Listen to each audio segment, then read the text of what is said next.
Hello, and welcome to Lean Reads, the channel that turns powerful books into simple lessons for growth and inspiration. Beneath the White House, there's a room where history whispers, a place sealed away from sunlight, yet filled with the brightest minds in the nation. This is where crises unfold, wars are decided, and the fate of millions balances on a single call. Welcome to the Situation Room, the beating heart of American power. If you'd like to read the full book, the link is waiting for you in the description. Now, let's jump into it.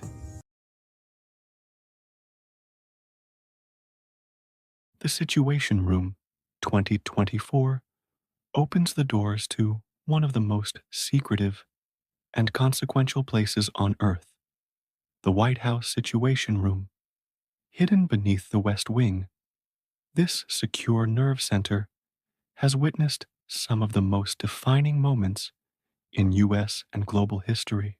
Author George Stephanopoulos takes readers deep into the heart of decision-making, where 12 American presidents, from Kennedy to Biden, have faced moments of chaos, conflict, and crisis.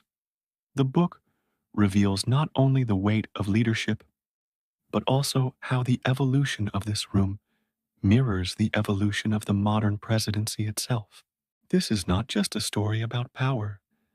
It is a story about humanity under pressure, about what happens when the world holds its breath and the president must decide.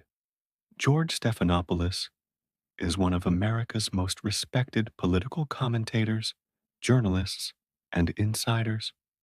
A former senior advisor to President Bill Clinton, he has spent decades at the intersection of media, politics, and history. Currently, the co-anchor of Good Morning America and host of This Week on ABC News, Stephanopoulos combines journalistic insight with first-hand experience in high-stakes governance. His earlier memoir, All Too Human, became a New York Times bestseller for its candid and intimate look at political life in Washington. With The Situation Room, he returns not as a politician, but as a storyteller, chronicling how the most powerful leaders on earth make their hardest decisions. Inside the most powerful room in the world, deep beneath the White House, lies a space that never sleeps, a room built to manage the unimaginable. From the Cuban Missile Crisis to the raid on Osama bin Laden, from Cold War tensions to modern cyber threats, this is where American presidents confront the world's defining moments.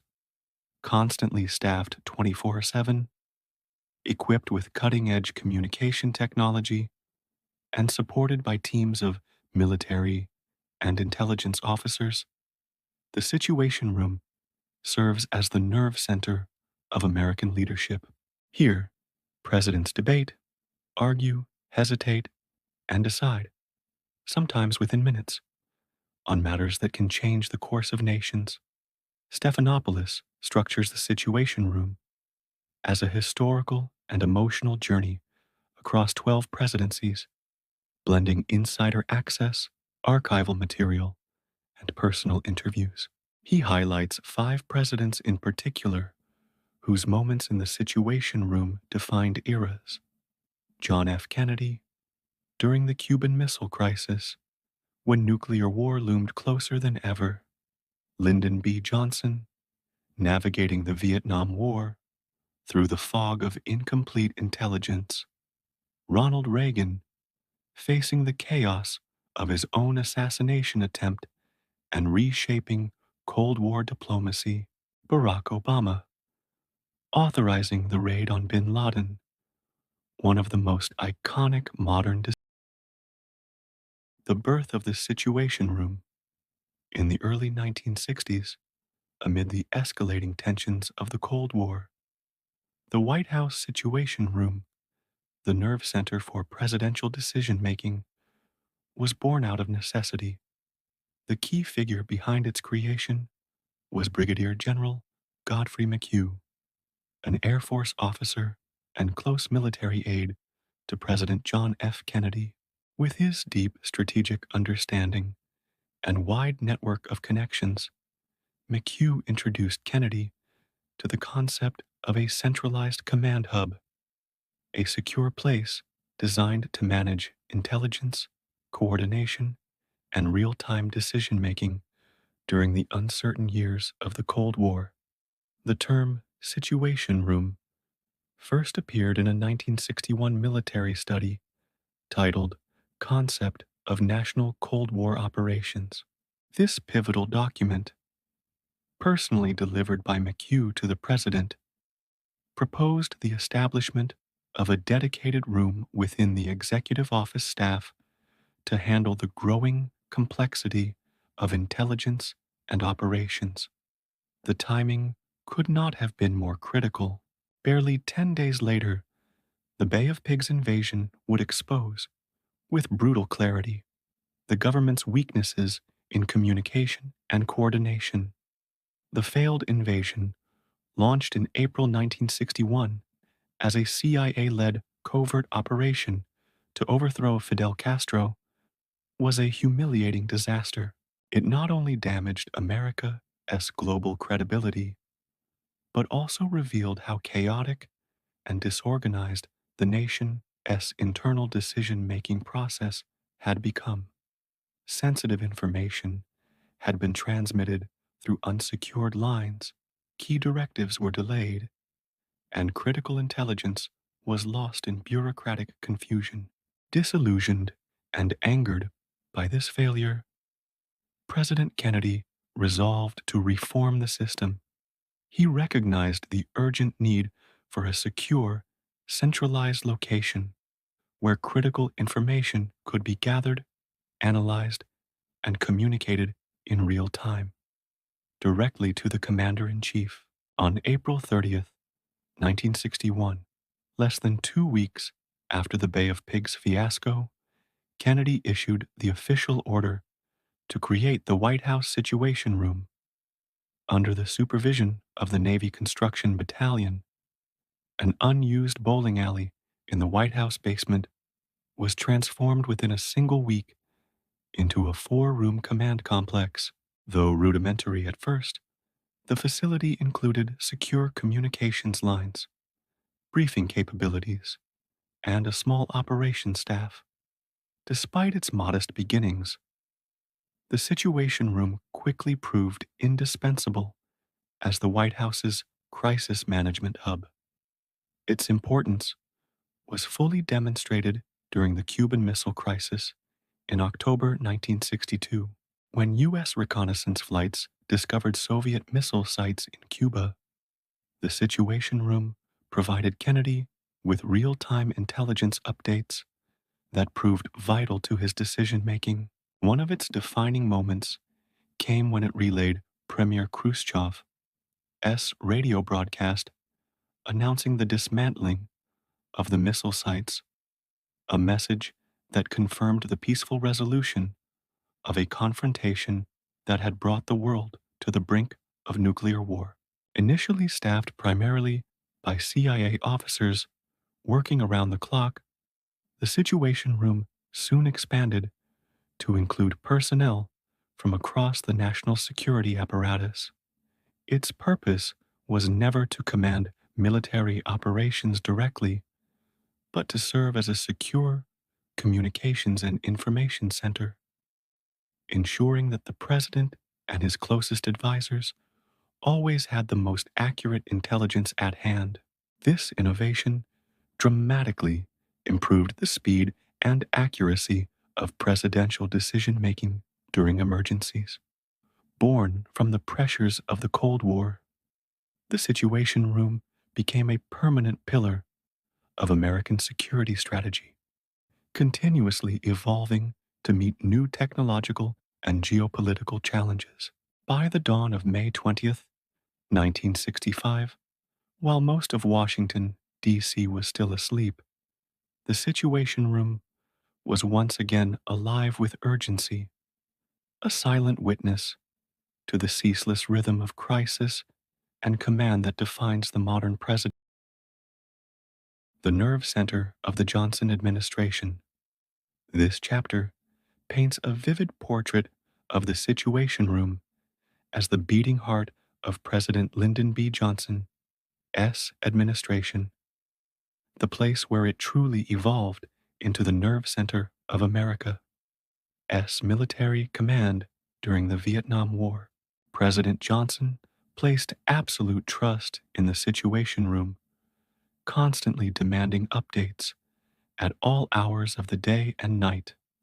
His near obsessive hunger for information is preserved in the dictabelt recordings of his phone calls, a treasure trove of presidential urgency. In them, Johnson can be heard inquiring about everything from casualty counts to the status of individual aircraft after bombing missions. One particularly striking example occurred at 8:10 a.m. on March 30th, 1965, when Johnson personally asked about casualties in Saigon, showing his relentless attention to even the smallest details of the conflict. According to National Security Advisor Walt Rostow, the President's Day was divided into three distinct parts: mornings of intense work, evenings of reading and meetings, and long, restless nights filled with phone calls. His daughter, Lucy Baines Johnson, later recalled that her father's greatest fear was missing something important. That anxiety often kept him awake, a sharp contrast to his predecessor, John F. Kennedy, who had used the Situation Room far less frequently. Johnson practically lived in the room. He even rearranged furniture in the Oval Office to make it easier to move back and forth between meetings. Historian Mark Updegrove compared Johnson's reliance on the Situation Room to Franklin D. Roosevelt's use of the map room during World War II, emphasizing its centrality to Johnson's style of leadership. Equipped with the most advanced communications technology of its time, including secure telephones and fax machines, the Situation Room proved an indispensable tool. Despite budget constraints that limited upgrades, essential improvements like the installation of secure communication boxes were implemented to meet the growing demands of the Vietnam era.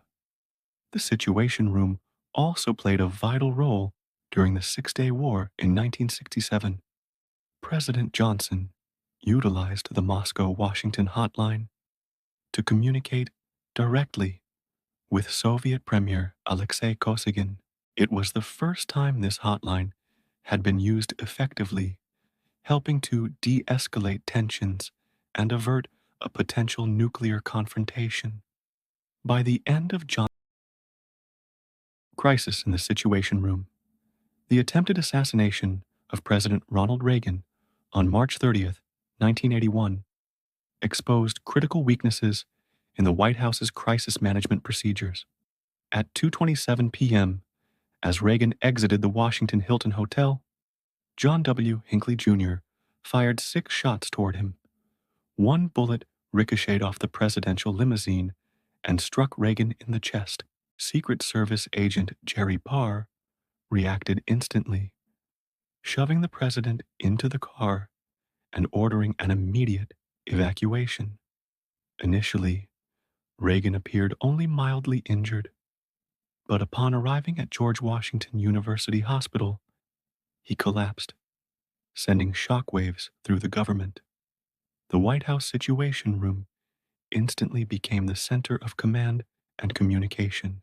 National Security Advisor Richard Allen, recognizing the historic gravity of the moment, made an unprecedented decision. He ordered the entire event to be recorded. The tapes, which began at 3:24 p.m., less than an hour after the shooting, provide a raw, minute-by-minute look into how senior aides reacted and made decisions in an atmosphere of chaos and fear. Among those in the room were Communications Director David Gergen, Treasury Secretary Don Reagan, White House Counsel Fred Fielding, and Secretary of State Al Haig, Defense Secretary Caspar Weinberger, and other top officials soon joined. The notable absence of Vice President George H.W. Bush, who was returning from Dallas without a secure communication line to the White House, added confusion to an already volatile situation. Eyewitness accounts and the recordings describe the atmosphere as chaotic and fragmented. Conversations overlapped, misinformation circulated, and no one seemed certain who had the authority to speak publicly. Conflicting reports about Press Secretary James Brady's condition, initially believed to have been killed, deepened the anxiety.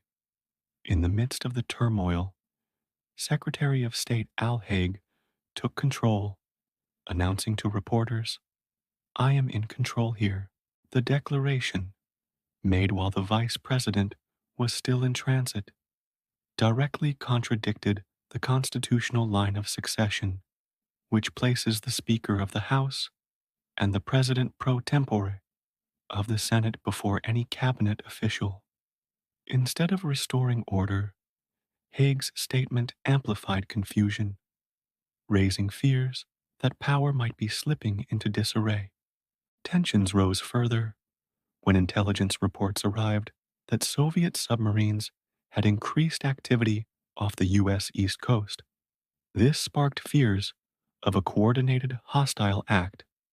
Defense Secretary Weinberger's decision to raise the Strategic Air Command's alert level, contradicting Haig's public reassurances that no heightened alert is necessary, triggered a heated argument between the two men. A clash that revealed just how fractured the chain of command had become. Amid the tension, moments of humanity pierced through.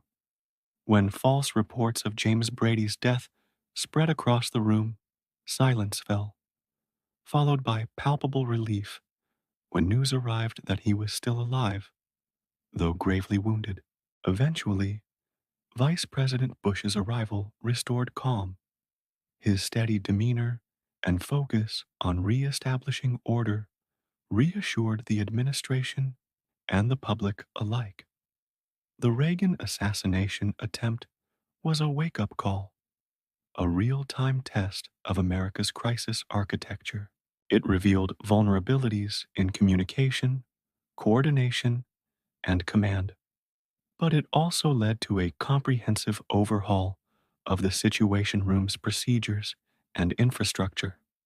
The lessons learned from that terrifying afternoon cemented the Room's role. The crisis of September 11th. On the morning of September 11th, 2001, what began as an ordinary day quickly turned into one of the darkest moments in American history. Inside the White House Situation Room, the unimaginable unfolded, a national nightmare that tested the very core of America's crisis management system and the resolve of those charged with protecting it. The morning everything changed. At approximately 8:46 a.m., news of a plane crashing into the North Tower of the World Trade Center reached Washington. Among the first to grasp the gravity of the situation was Ed Podinsky, a senior duty officer in the Situation Room. He was on his way to drop off his daughter for her first day of kindergarten when his phone rang. The voice on the other end was urgent and trembling. A catastrophe was unfolding in New York City. A knot of dread formed in his chest as he turned his car around and sped back toward the White House. By the time he arrived, a second plane had struck the South Tower. America was under attack. The Situation Room, long accustomed to simulated crises and strategic exercises, now found itself at the center of a real and unprecedented emergency. The heart of command, inside the Situation Room, Rob Hargis, another senior officer, was coordinating real-time responses. Together with his colleagues, he worked to maintain contact with federal agencies, military commands, and the president's traveling team.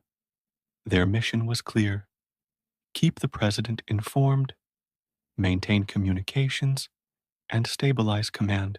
Even as Steve Biegun, executive secretary of the National Security Council, urged an immediate evacuation of the White House for safety reasons, Hargis and his team refused to leave their posts.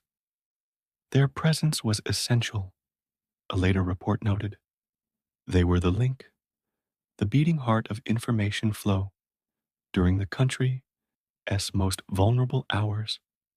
Airborne Command.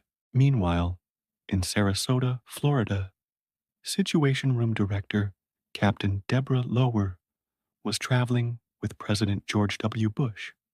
When the attacks began, she quickly informed the president, coordinated with Washington, and initiated secure communications with the National Security Council. As Air Force One took off, zigzagging across American airspace to avoid potential threats, Lauser worked relentlessly to ensure a steady connection between the airborne president and key leaders on the ground, including Vice President Dick Cheney and National Security Advisor Condoleezza Rice. Her calm efficiency and technical mastery made her the critical bridge, linking the president to the nation's nerve center. A day without rest. Back in Washington, the Situation Room staff worked tirelessly through the chaos. They fielded calls from inside Trump's White House, the dismissal of Omarosa, Monago, Newman from the White House on December 12, 2017, was not just another personnel dispute.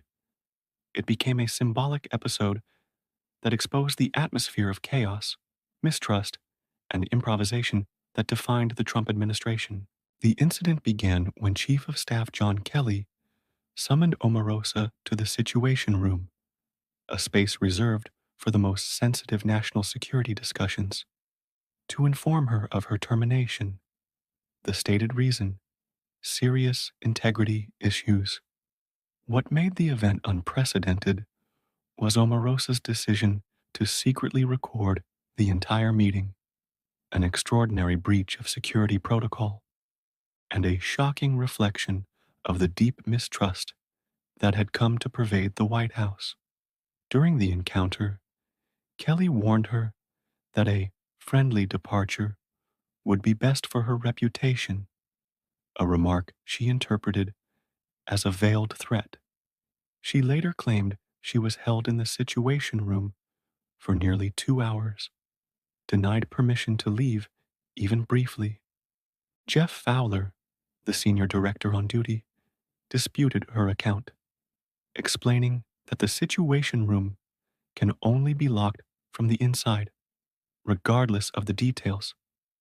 The leaked recording didn't he just document a firing? It revealed the erosion of discipline and the corrosion of trust inside the Trump White House.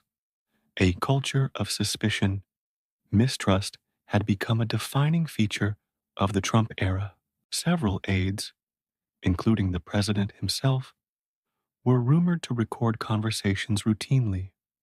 Omarosa's act of recording inside one of the most secure rooms in the United States symbolized how far internal suspicion had spread, even into the heart of America's command center.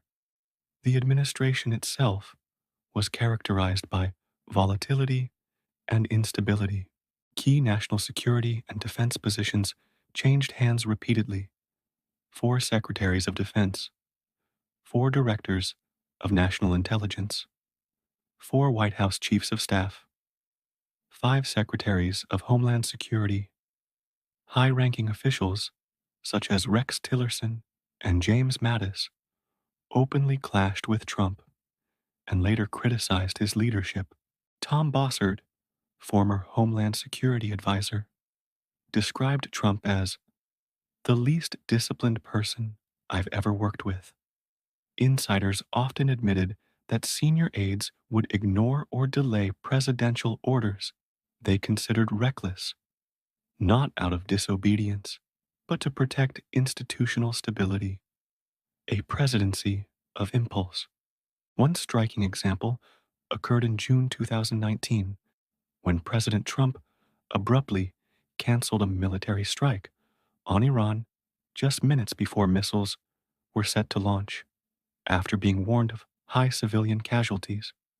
This pattern, last minute reversals, decisions swayed by whoever spoke to him most recently, became a hallmark of his administration's decision making style. Veteran officials like John Bolton, who had served under multiple presidents, expressed deep concern about Trump's limited grasp of policy issues and his disinterest in learning.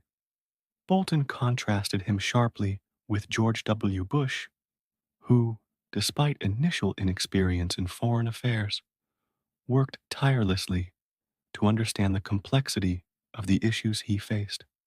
The Situation Room as a mirror. Using the Situation Room, a secure space designed for national security deliberations, to fire a staffer was widely viewed as a misuse of its purpose and a metaphor for a deeper dysfunction. It symbolized a presidency where institutional norms were ignored, security procedures were compromised, and trust had evaporated. In an administration driven by personality rather than process, even the most secure room in the White House could not escape becoming part of the chaos.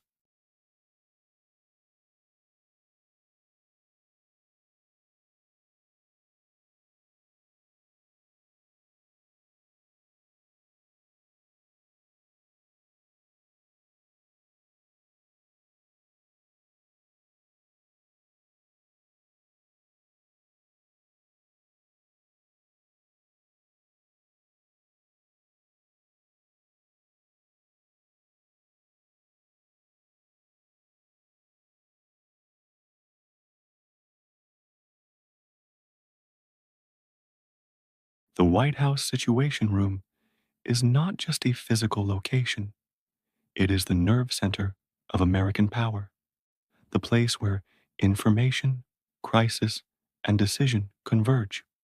By tracing its evolution through the presidencies of Kennedy, Johnson, Reagan, Bush, Obama, and Trump, George Stephanopoulos reveals how the room has witnessed and shaped the defining moments of modern U.S. history, from the Cold War standoffs to the Vietnam quagmire, from the terror of September 11th to the unpredictability of Trump's tenure. The Situation Room has remained the stage on which the most consequential decisions in the world are made. Within its soundproof walls, tension is constant, urgency is unrelenting, and every decision carries the weight of history.